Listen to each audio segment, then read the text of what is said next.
Hi everybody, I'm Nicholas.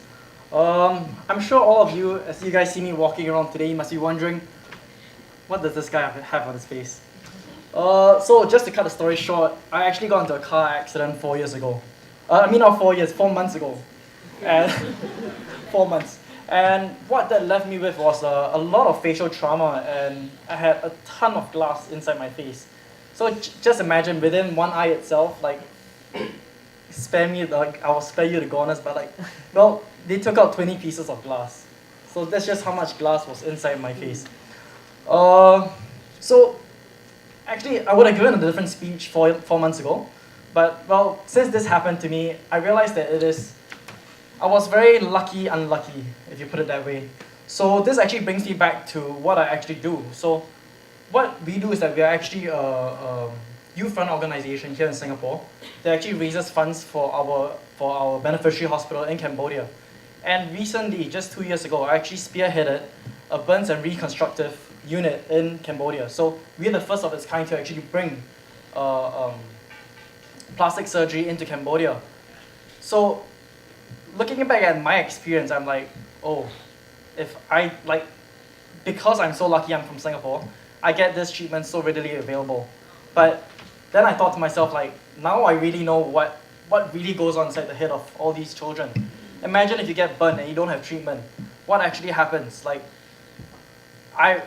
at me today, 4 months down the road, I have 1,000 stitches into my face and I look like this. I'm like, wow. So this actually has inspired me to even further to actually continue the work that I'm doing.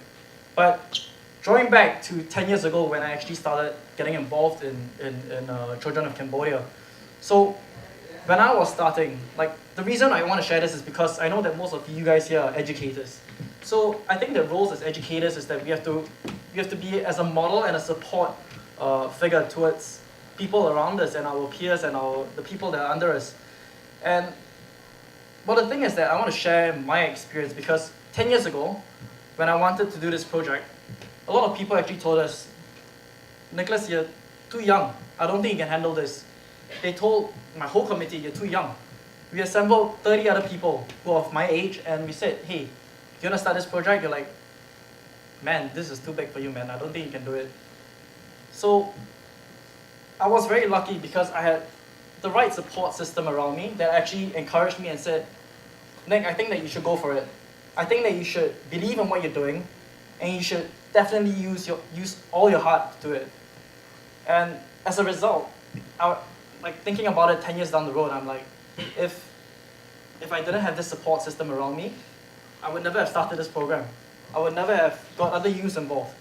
So right now, we are actually in our 3rd medical program, and well, the most recent one that John has said was the burns and reconstructive program was the biggest amount of money that we've actually ever raised. And it is so encouraging to see that more corporations and more companies are actually putting faith into the youth of today. And I guess the take-home message for today is that us as educators or as normal human beings, I think that we have a duty to actually encourage people and not just say no to something just because it is too big. $600,000 is too big. Well, that's what they would have said 3 years ago when I started fundraising, but not now.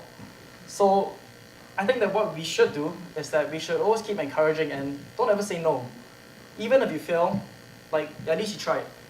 But knowing that you tried means so much more than not trying at all. So I think that, well, my take-home message for today is really just keep encouraging and inspire people around you. And don't ever say no, just for the sake of saying no. Well, thank you.